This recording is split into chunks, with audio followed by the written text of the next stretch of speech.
সংসদের সামনে প্রশ্ন হচ্ছে নির্বাচনী এলাকা ১১৭ ভোলা ৩ থেকে নির্বাচিত মাননীয় সংসদ সদস্য জনাব হাফিজ উদ্দিন আহমদ বীর বিক্রমকে বাংলাদেশ জাতীয় সংসদের স্পিকার পদে নির্বাচিত করা হোক। যারা এই প্রস্তাবের পক্ষে আছেন তারা হা বলুন। যারা এই প্রস্তাবের বিপক্ষে আছেন তারা না বলুন।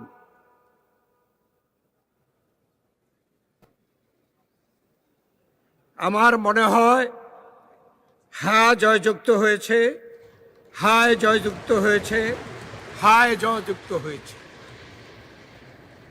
অতএব মাননীয় সংসদ সদস্য জনাব হাফিজ উদ্দিন আহমদ বীর বিক্রম সর্বসম্মতিক্রমে ও বিনা প্রতিদ্বন্দ্বিতায় বাংলাদেশ জাতীয় সংসদের স্পিকার নির্বাচিত হলেন।